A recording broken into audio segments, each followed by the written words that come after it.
Good morning, Eagles, and welcome to Season 14, Episode 20 of Eagle News. Today is Thursday, October 8th, 2020, and Happy National American Touch Tag Day. My name is Izabelle. And my name is Kate. Remember, students, there is no school on the 16th, so have fun in your free day. Make sure you are washing your hands and sanitizing after each class. Last week, we noticed some classes outside and some interesting contraptions falling from the roof. Well, we think it was Mr. Turner and Mr. C's class doing an egg drop science project. We sent out an Eagle News crew to one of the reports. Check out the report. Hey Eagles, it's Addi reporting with Eagle News. Today the 8th graders did the egg drop challenge. Let's go check it out. So the 8th grade science classes conducted the egg drop lab for physics, and the purpose of the lab is to help the students visualize how forces act on an object as it's falling through the air. The big force we're looking at is drag, and how we can create more drag to slow down an object as it's traveling from the roof of the school to the floor or the ground. We use eggs because they're delicate, so you have to really put some thought into the contraption that you build. The ones that had the greatest success, the greatest drag, I guess, that was created was the contraptions or devices built with parachutes. The other thing that the students learn is the more you pack it doesn't always necessarily save the egg. We had a lot of very well-packed eggs that broke. So it's all about creating drag and how drag slows the descent of an object as it leaves the roof and lands on the ground. My contraption was a cardboard box with tissues in it with a parachute, and it didn't work. Egg in a foam ball, and I put the foam ball in a bowl, but my egg survived, but then I dropped it. And I put like a foam ball and then bubble wrap around it, and then I put it in a container, and it did work. And this is Evie. It's a zebra, and I put the egg inside of the butt. And it worked. What a fun experiment. I'm Addi reporting with Eagle News.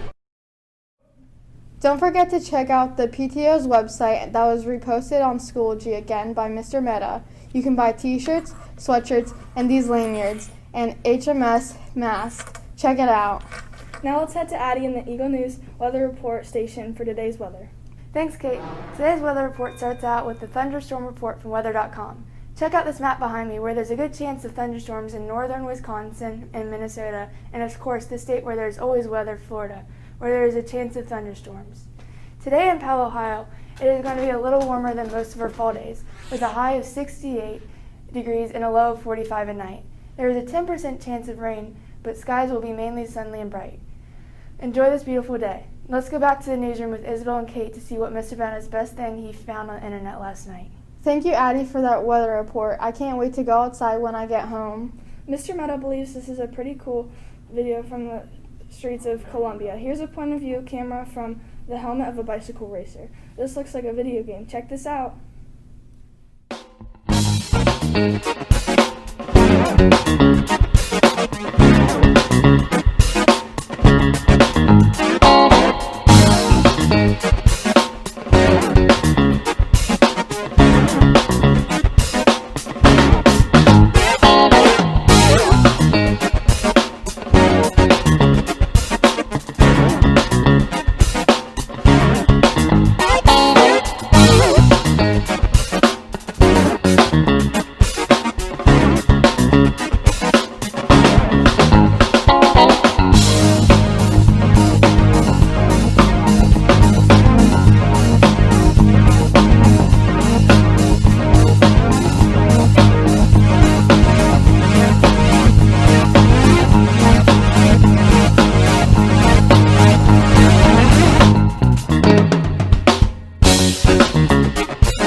looks too dangerous for me or Mr. Meta, but we could see Mr. Burson or Miss Voss riding their bikes like that guy did.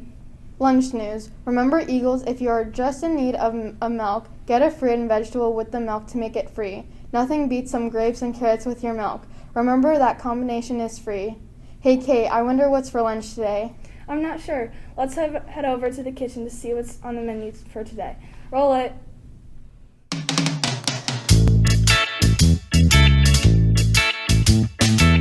Happy Thursday, everybody. We have a special treat for you today. We have taquitos or burritos. We have chicken sandwiches and Papa John's pizza. Have a great day.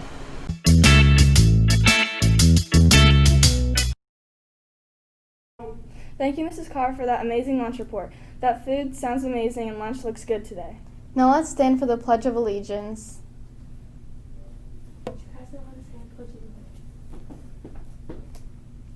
I pledge allegiance to the flag of the United States of America and to the republic for which it stands, one nation, under God, indivisible, with liberty and justice for all. It's now time for trivia. Let's hear it. The question of the day is in the Eagle News Family Feud Trivia Studio. Thank you, Kate, and welcome to Trivia Night here on Eagle News. The number one answer from Thursday's news was a dog for 40 points. Remember, teachers, that you need to text Mr. Meta the answers to earn your points for today's show. Today's trivia question is, name something a kid thinks his dad is better at than other dads. Again, name something a kid thinks his dad is better at than other dads. Send Mr. Meta your answer to earn your points. Let's head back to the newsroom for today's Hispanic/Latinx moment for today and today's sports report. Our Hispanic/Latinx culture fact of the day is Carlos Santana is a Mexican-American guitarist, composer, and singer, and bandleader who rose to fame in the late 1960s and early 70s with his band Santana, which pioneered an infusion of rock and roll and Latin American jazz. Carlos Santana was the first Hispanic Rock and Roll Hall of Fame inductee in 1998. And now for today's sports report. In the WNBA, the Seattle Storm defeated the Las Vegas Aces 92-59 to win the WNBA championship in the Orlando bubble. Breanna Stewart was named the Finals MVP for Seattle. In the NBA Finals, Anthony Davis hit a big three-pointer with about 35 seconds left to seal a win for the Los Angeles Lakers over the Miami Heat. The final score was 102-96, and now they have a 3-1 lead. In the MLB, the New York Yankees lost 7-5 to the Tampa Bay Rays. The San Diego Padres lost to the Los Angeles Dodgers 5-1.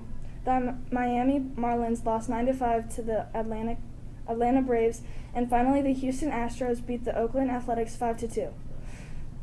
For our video segment today, Eagle News has another reminder for all about the news rules and procedures during the pandemic here at Hyatt's. Here's Brooklyn and Caitlin with the report. Hi Eagles, today we're going to talk about some friendly reminders to keep in mind in the hallways. When you go up the stairs, make sure you are walking. Also make sure you are going up the right staircase. Remember to go down the staircase to the left of the lobby to get downstairs. The stairs by the language hallways have arrows on them. Please make sure you are walking up the right way. And walk down the right way. Whenever you walk by the lobby, please make sure you are going around the big red post.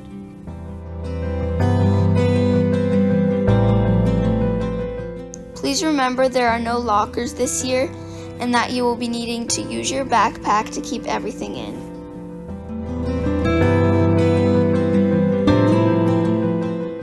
When you are walking, please make sure you are walking on the right side of the hallway.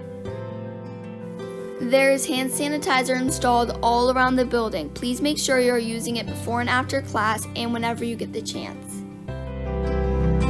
I do hope that when you use hand sanitizer, you don't just rub your palms.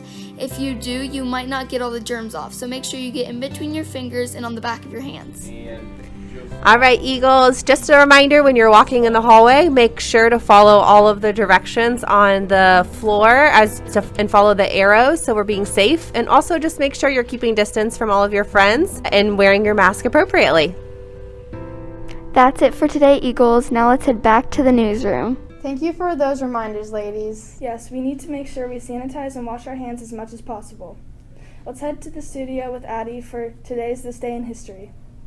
Thank you, Kate. On October 8, 1871, flames sparked in the Chicago barn of Patrick and Catherine O'Leary, igniting a 2-day blaze that kills between 200 and 300 people, destroys 17,450 buildings, leaves 100,000 homeless, and causes an estimated $200 million in 1871 dollars, $3 billion in 2007 dollars in damages. That's it for today's Eagle News, but before we go, we want to share with you our quote of the day. Release, relax, let go, and recover your soul. My name is Kate. My name is Izabelle. And my name is Addi. And my name is Josie with the teleprompter. We all hope you enjoyed watching today's news. Have a fantastic Thursday. Bye! She still had to run the teleprompter. I know, I was like...